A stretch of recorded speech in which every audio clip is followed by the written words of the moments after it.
पाकिस्तान की फौज के नए army chief general Asim Munir को कमान संभाले अभी चंद ही दिन हुए हैं कि एक बहुत बड़ा चैलेंज उनके सामने खड़ा है। अफगान फोर्सेस ने यानी कि अफगानिस्तान में मौजूद हुकूमत अमाराते इस्लामी ने और उनकी फौज ने पाकिस्तान की सरजमीन पर धावा बोला है।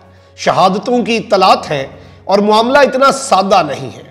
और ये सिर्फ एक वाकया नहीं है बल्कि पिछले चंद दिन से बहुत कुछ चल रहा है।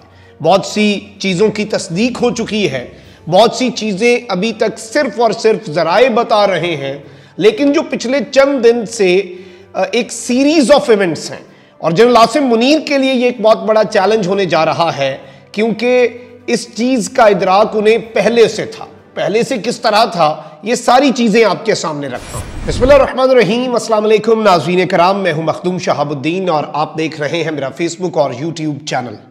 उम्मीद करता हूँ आप सब लोग बखैर वाफियत होंगे और जहाँ भी होंगे अपने अहले खाना समेत खुश भी होंगे और महफूज भी।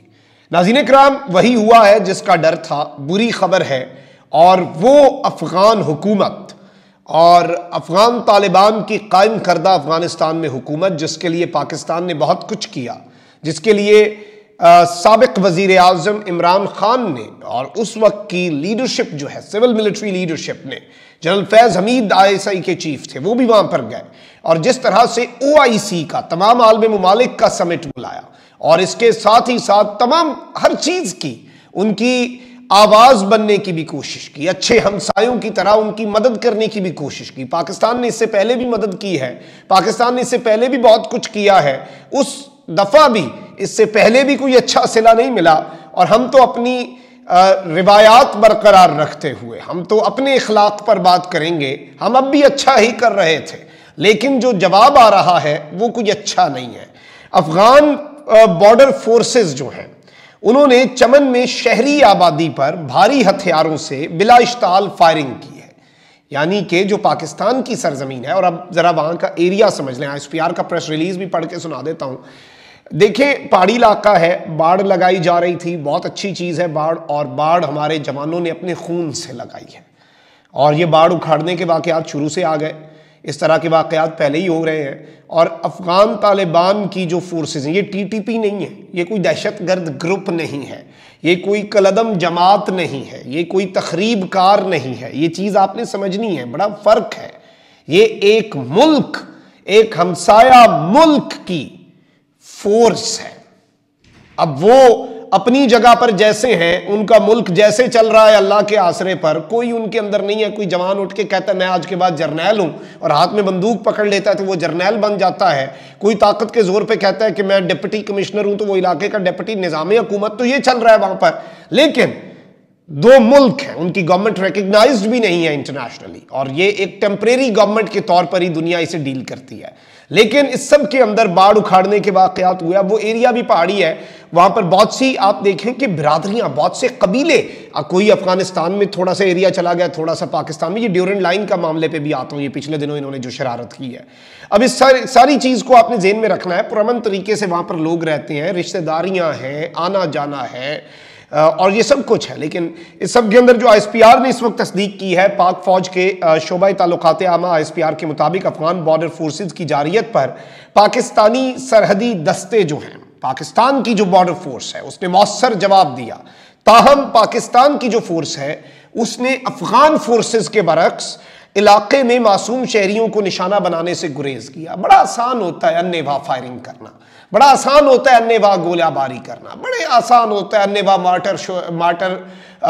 मार्टर शेल जो हैं वो बरसा देना। और उन्हें तो कोई प्रोफेशनल, उनके पास एक्सपर्टीज तो नहीं है, लेकिन यहां से बड़ा मुश्किल है कि सिर्फ गोली चलाने वाले पर गोली चलाना और ये कोशिश करना कि कोई आम शहरी की जान ना जाए। और ये एक प्रोफेशनल फोर्स, प्रोफेशनल आर्मी की निशानी होती है। अब यहां पर ISPR के मुताबिक वाकये के बाद पाकिस्तान ने काबुल में अफगान हुक्काम से भी राब्ता किया है और मुस्तकबिल में इस तरह के वाकयात रोकने के लिए सख्त इकदाम का मुतालबा किया। जो एक सिफारती, उन्हें समझ आती है ये नहीं, लेकिन एक सिफारती जो तर्ज अमल है वो बरकरार रखा है। इस हवाले से नेवीज हुक्काम का मजीद कहना है कि पाक अफगान बॉर्डर बाबे दोस्ती हर किस्म की आमदो रफ्त के लिए बंद कर दिया गया है। पाकिस्तान की तरफ से दो तरफा तिजारत मुअत्तल कर दी गई है और कस्टम हाउस को खाली कर दिया गया है। लेविस हुक्काम के मुताबिक पाकिस्तानी माल बरदार और खाली ट्रक बाबे दोस्ती के दोनों जानिब इस वक्त रुक चुके हैं और इस फायरिंग बिलाश्ताल पागलपन की हद तक जो फायरिंग है इसमें 6 आम पाकिस्तानी शहीद और 17 जख्मी हुए हैं, 17 पाकिस्तानी। अब अफगानिस्तान की गवर्नमेंट ने अपने कुछ चौक चौराहों में कुछ दिन कबल कुछ झंडे लगाए हैं, चौकों की सजावटें कर रहे हैं, उसमें ग्लोब के ऊपर अफगानिस्तान बनाया हुआ है, उसमें अफगानिस्तान को इन्होंने शो किया है। पंजाब और सिंध के अलावा बाकी सारा पाकिस्तान जो है वो इन्होंने अपनी तरफ से अफगानिस्तान में डाल दिया हुआ है। मकबूजा वादी पे भी इन्होंने उसे अलग से डाला हुआ है उस नक्शे के अंदर, और ये इनके गवर्नमेंट के ऑफिशियल्स तस्वीरें शेयर कर रहे थे, यानी ये इन्होंने एक जहन बनाया हुआ है। ये एक बहुत बड़ी, अल्लाह ना करे, जंग हो सकती है। ये एक बहुत बड़ा कंसर्न है पाकिस्तान के लिए। और इससे पहले भी पाकिस्तान ने जिस तरह से आला ज़रफ़ी का मुजाहरा किया और रेफ्यूजीज़ को एंटरटेन किया, सब कुछ किया, और इस मरतबा भी पाकिस्तान, देखिए हम तो अपनी वो होता है ना, हमने तो अपनी रिवायात नहीं छोड़नी। नए army chief general Asim Munir के आते ये सब हुआ है, और जनरल आसिम मुनीर सबसे पहले लाइन ऑफ कंट्रोल भारत का जो मोर्चा है उसमें जवानों से मिलने गए, उसके बाद वो अफगानिस्तान वाली साइड पे आए और उन्होंने पाक अफगान बॉर्डर को विजिट किया। ये इंपॉर्टेंस को दिखाता है कि थ्रेट्स क्या है। उसके बाद फिर वो बलूचिस्तान भी उन्होंने, और ज़ाहिर बात है बलूचिस्तान के अंदर भारत की इन्वॉल्वमेंट, BLA और बलोचों की दुश्मन अलहदगी पसंद तंजीमों की दहशतगर्दी, ये सारा कुछ है। लेकिन आप ये समझें इंपॉर्टेंस कितनी है। उधर से भारत जो है वो पर तोल रहा है कि कोई एडवेंचर किया जाए, मिस एडवेंचर किया जाए पाकिस्तान के साथ, क्योंकि वहाँ पे वो वाली चीज़ फिर से हो गई है, सरहदों पर बहुत तनाव है, क्या कुछ पता तो करो, चुनाव है क्या, तो वहाँ पे चुनाव के दिन आने वाले हैं और चुनाव के लिए मोदी साहब को कोई जंग तो मुसल्लत करनी पड़नी है। But this is a very big concern. और इस सब के अंदर अफगान तालिबान जो हैं वो किस तरफ खड़े हैं, उनकी क्या पॉलिसी है, ये सब कुछ अब देखना होगा।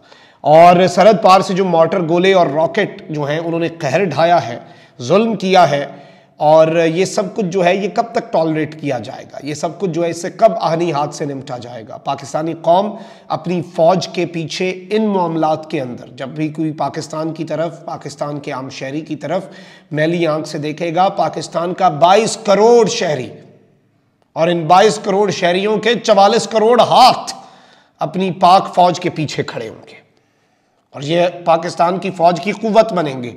ये चीज़ इस कंफ्यूजन में कोई ना रहे, किसी शख्स की किसी पॉलिसी से, किसी पॉलिटिकल स्ट्रैटेजी से इख्तलाफ हो सकता है, अपनी फ़ौज से कोई हमें इख्तलाफ नहीं है।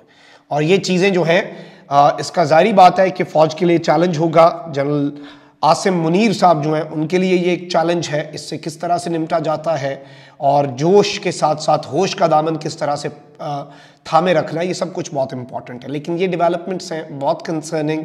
मैंने कुछ आपके सामने पस मंज़र भी रख दिया ताकि आइंदा आने वाले दिनों का कुछ मंजरनामा जो कंसर्न्स हैं, जैसे ये डर जो है जिसका डर था वही हुआ, तो अभी बहुत सी और चीज़ों का भी डर है, अल्लाह ना करे कि वो हों, क्योंकि फिर मैक्सिमम रिस्ट्रेंट का जो हम मुजाहरा करते हैं ना वो मुश्किल हो जाएगा। इससे पहले भी हमारे बॉर्डर्स की बाड़ें उखाड़ी, अब हमारी तरफ से आया कि हम मैक्सिमम रिस्ट्रेंट का मुजाहरा कर रहे हैं, लेकिन कब तक करेंगे ये बड़ा सवाल है। अपना बहुत ख्याल रखें। अल्लाह निगहबान। पाकिस्तान जिंदाबाद।